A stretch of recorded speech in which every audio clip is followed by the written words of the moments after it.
Did you ever see a family crumble before your own eyes and try to understand how things became so convoluted? That's what we are seeing happen to the Brown family on Sister Wives.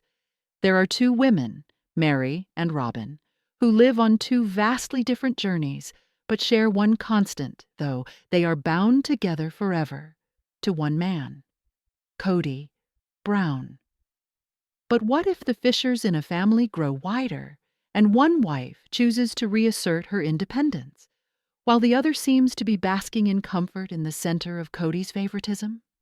This isn't a tale of love. It's a tale of power, control, and the emotional cost these women are paying.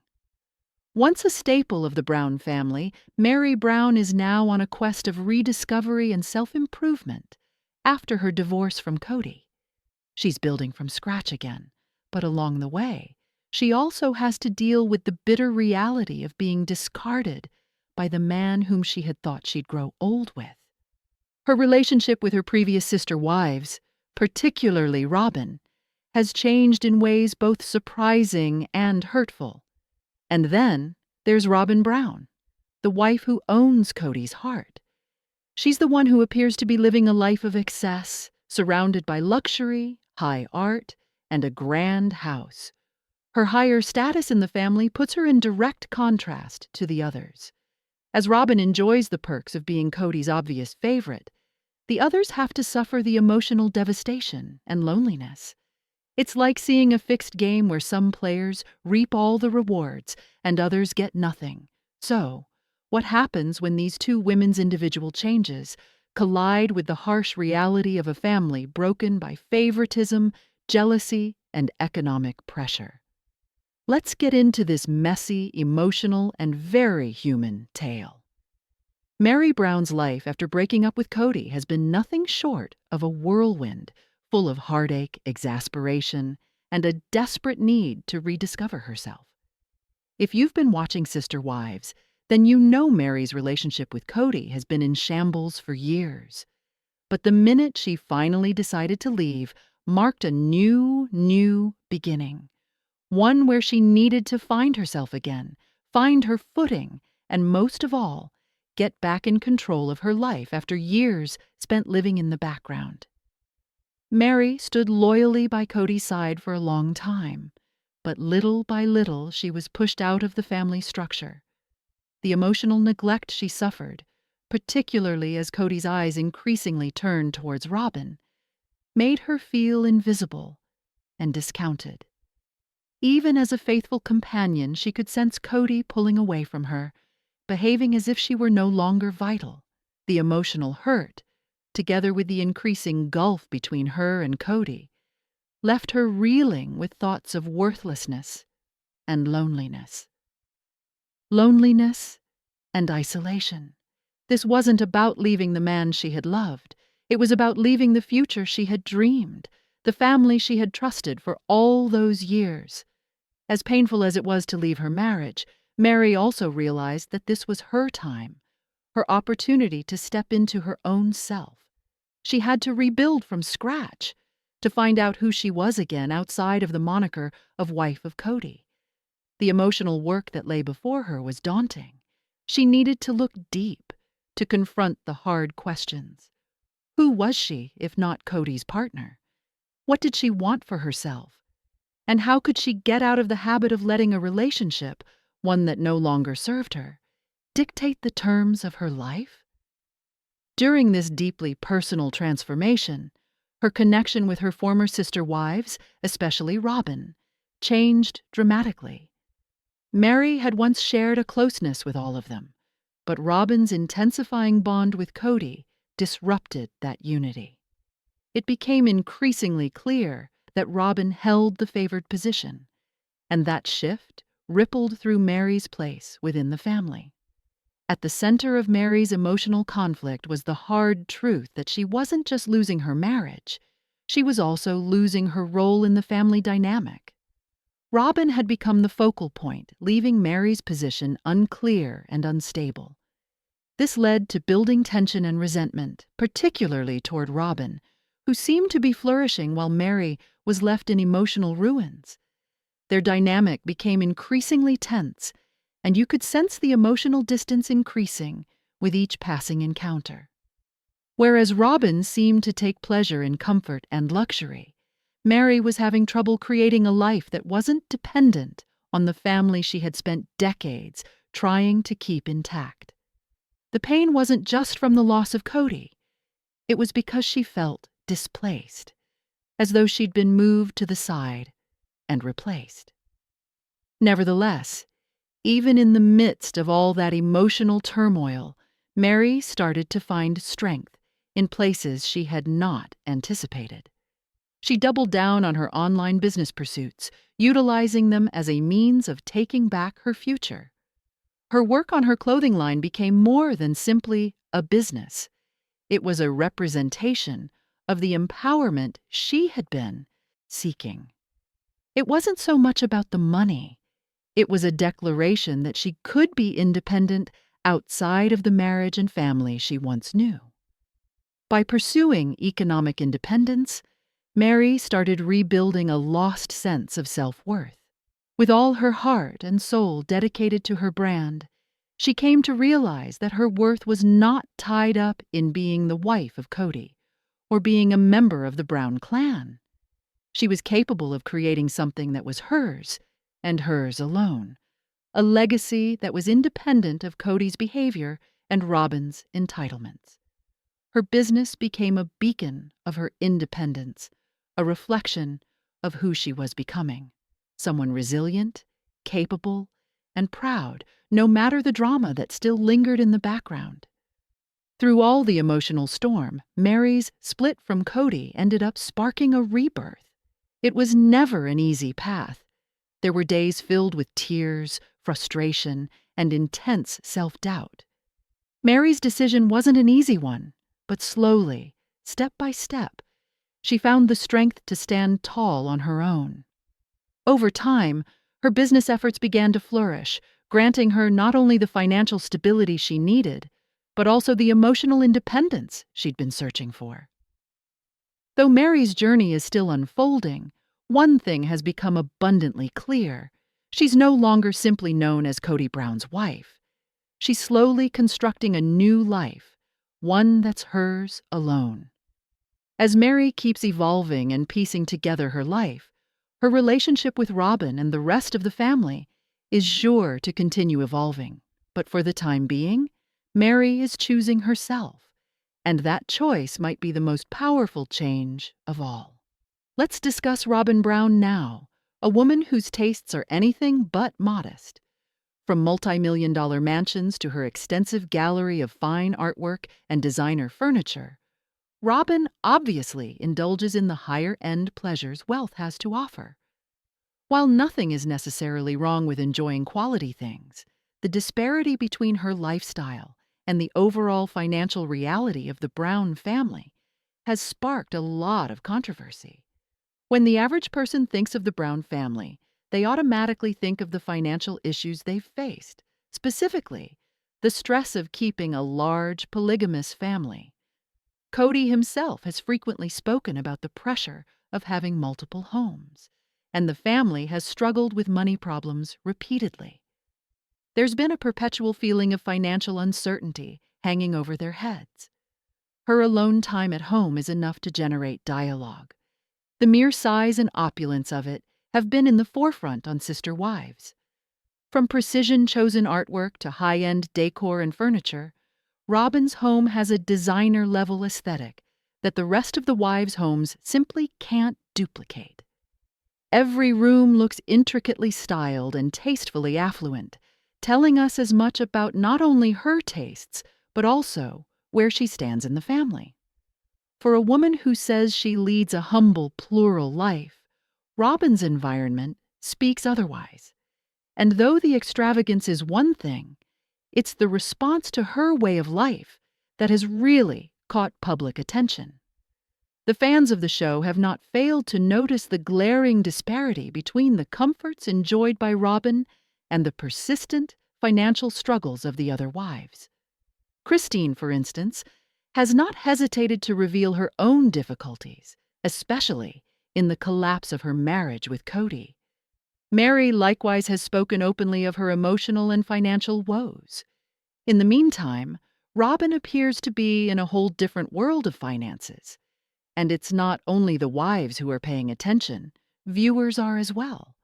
The public is sharply divided on Robyn's lavish lifestyle, with many fans expressing their frustration and asking why Robyn can sustain such an extravagant lifestyle when the rest of the family seems to be financially struggling.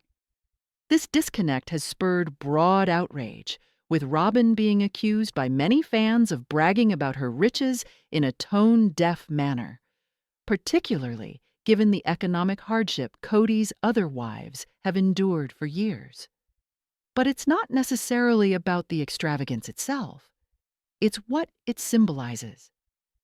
Robyn's luxurious life appears to contradict the principles the Brown family has always professed to stand by: humility, harmony, and collective sacrifice. The audience is wondering how excess fits into a family structure that claims to appreciate austerity and collaboration. This emerging tension is compounded by the conspicuous favoritism Kody accorded Robyn. No secret, Robyn is most definitely Kody's favorite wife. As Kody and she's relationship intensified over the years, Kody's attention and finances fell increasingly to her. Whether purchasing Robyn a new house or spoiling her with extravagances, Kody appeared bent on making her life good, even if it was at the expense of his other wives' needs. And while Kody was putting Robyn's happiness first, the rest of the women, Mary, Christine, and Janelle, were left to handle their own financial and emotional strife. While Robyn was treated to comfort and security, the rest of the family struggled under increasing pressures and diminishing support. The concept of a shared husband started to seem like a sick joke when only one wife seemed to gain. How could the family exist as a functional unit when the allocation of love, attention, and financial resources was so skewed? Kody's favoritism not only widened the financial divide, it amplified hurt feelings, particularly for Mary and Christine, who were increasingly left out. As their emotional bond with Kody dissipated, so did their perception of being a part of the family. Meanwhile, Robyn's role only became more solidified. As Robyn prospered, the others struggled, both to survive and to maintain their sense of self in a disintegrating family framework. The imbalance wasn't only apparent in dollars and cents. It was carved into each tense interaction, each angry stare, and each sobbing revelation. Robyn's life of luxury, combined with the family's overall instability and Kody's uneven affections, is a tinderbox of tension. And every season, the fissures in the family's foundation expand and become increasingly hard to repair. At the heart of it all is one inescapable fact: Kody Brown's overt favoritism has reduced a formerly cohesive family into broken pieces. Each fighting to survive alone. Needs no longer were. Christine had put on a pretense of the happy plural marriage for years, but was slowly imploding inside. Kody's increasing affection toward Robyn made Christine feel marginalized, ignored, and unseen. Though she initially had bought into the plural marriage values, love, oneness, shared workload, those convictions started to ring hollow as it became clear how obviously biased Kody was toward Robyn. Christine's departure from the family was not spontaneous. It was a culmination of years of disappointment and emotional starvation. Witnessing Kody dedicating his energy to Robyn while withdrawing from the others led Christine to understand that remaining meant losing her self-worth. By choosing to leave, she restored her voice, establishing a precedent for the other wives and marking a strong moment of self-emancipation. Janelle, in the meantime, attempted to remain impartial for as long as possible. With her reputation for independence and logical thinking, she first took the more pragmatic approach. Even she, though, could not ignore the transformation in Kody's conduct. Gradually, the discrepancy in consideration, material possessions, and respect became too obvious to overlook. Janelle, too, started questioning if the lifestyle that she was constructing with Kody was still in line with her aspirations and principles. What binds all of these reactions together is a feeling of betrayal, not only by Kody, but by the very arrangement of the plural family they once so naively believed in. Robyn might not have specifically requested this favoritism, but its effects have been unmistakable. Her privileged position sent ripples out that destabilized the emotional equilibrium of the entire family. Kody's favoritism of Robyn isn't merely a relationship problem. It's the weak point of the Brown family's implosion. It has revealed the weakness of their relationships, the imbalances of their lifestyle, and the harsh truth of emotional neglect masquerading as religious or family obligation. Ultimately, this favoritism didn't merely alter Kody's marriage dynamics, it altered the course of the family altogether. With the favoritism itself, but with the fact that Kody would not admit it. For Christine, the issue wasn't necessarily about who received more time or better things.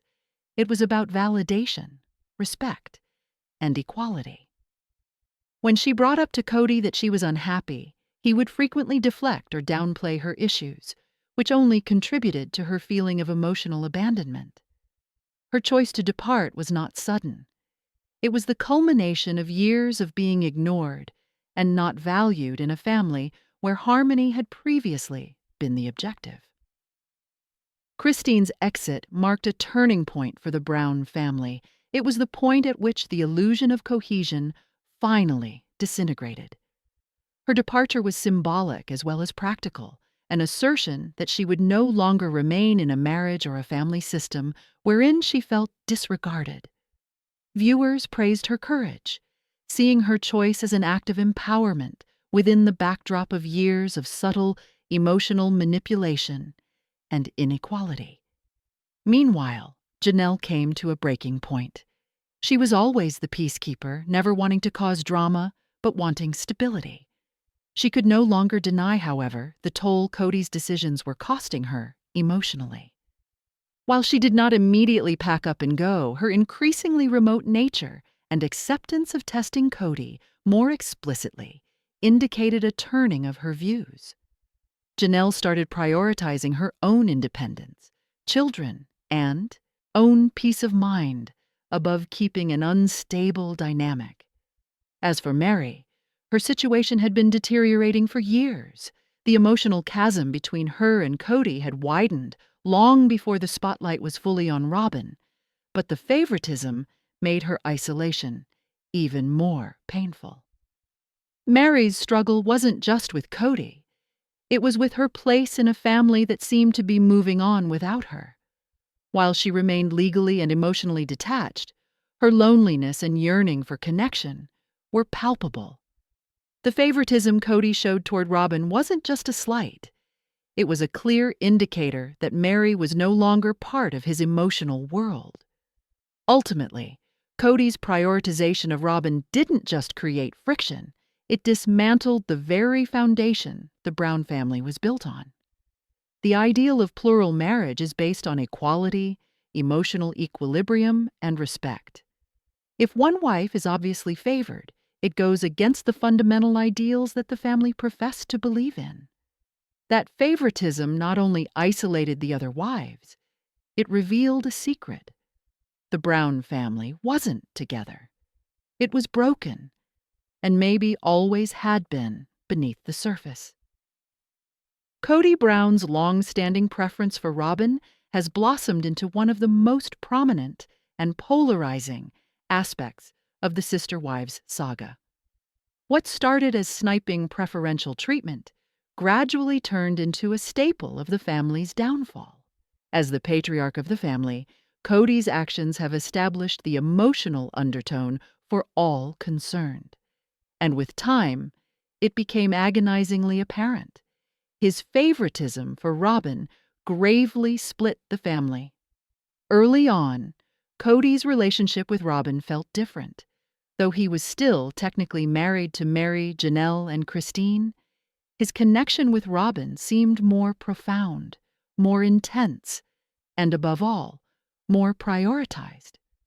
Robyn was the emotional anchor he reached out to, while leaving the other wives to fend for themselves. As this favoritism intensified, it wasn't just the wives who sensed it. It was painfully clear to viewers as well. All three of the original wives have experienced Kody's fluctuating affections. Mary, having struggled with Kody in general, particularly in the wake of her catfish drama, saw herself being bumped further and further aside.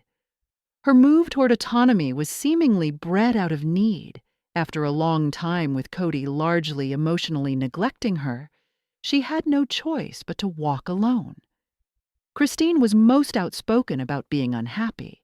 She freely referred to herself as a second-class wife, declaring she no longer felt like a priority to Kody. Her heartache was evident in one defining moment when she gazed at him and said, "You don't even see it, do you?" That stark vulnerability became the emblem of the vast emotional rift between them. Janelle, normally more introverted, also reached her breaking point.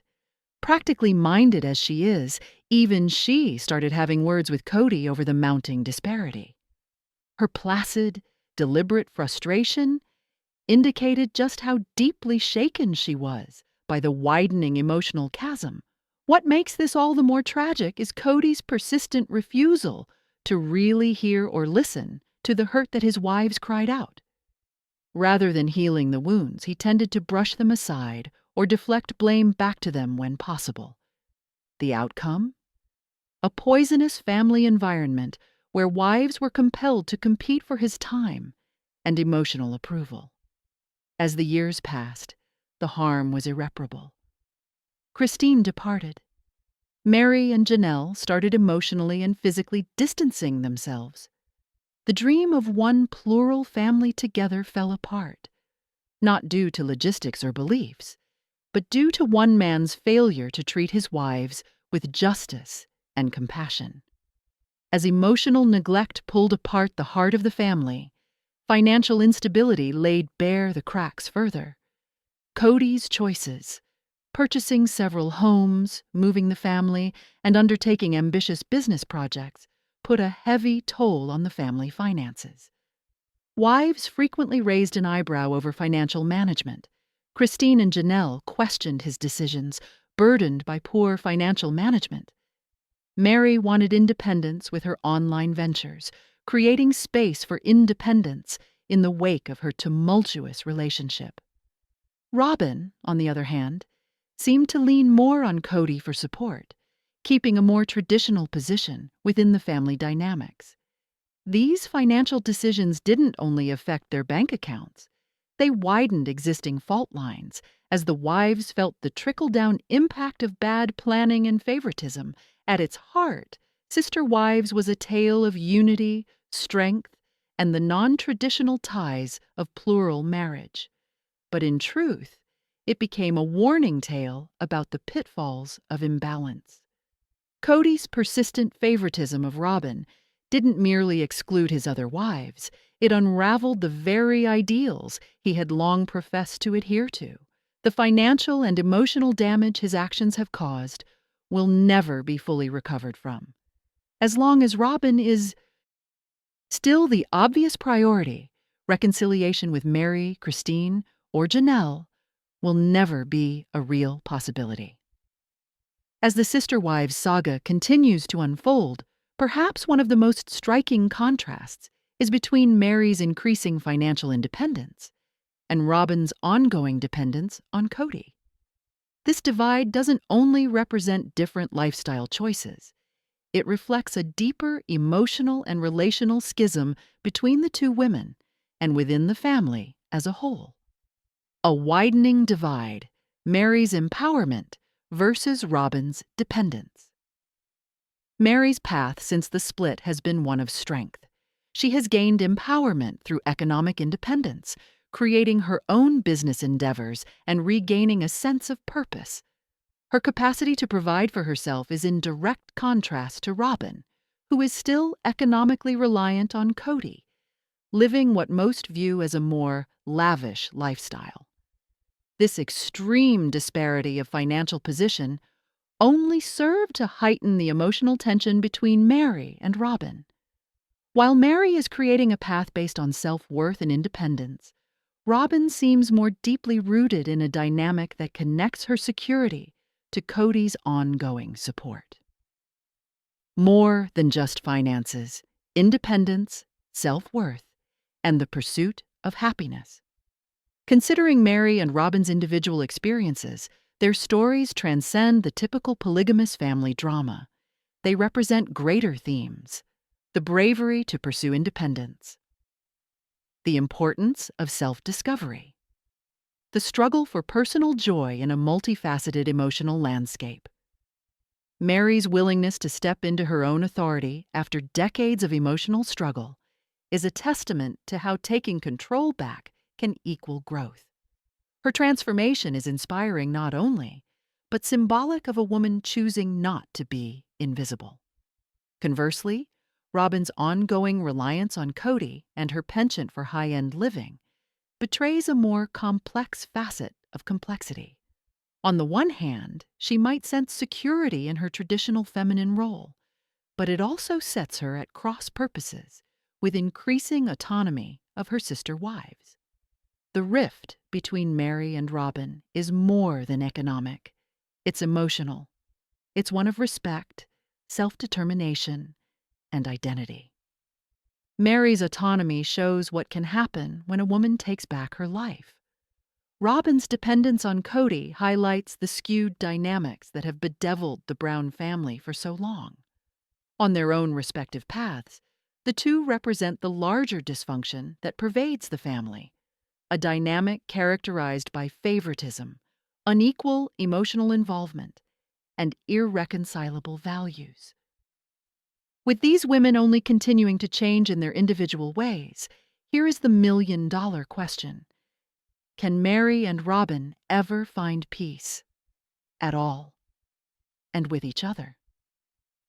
That response might hinge not only on their personal decisions, but whether the entire family can recognize the imbalances that brought them here in the first place. What do you think about Meri's transformation and Robyn's lifestyle? Do you think they can find some common ground, or are their differences too deep? Leave your thoughts in the comments. Don't forget to subscribe, like, and keep watching for more in-depth explorations of the emotional dynamics of the Brown family. Believe me, you won't want to miss what's next.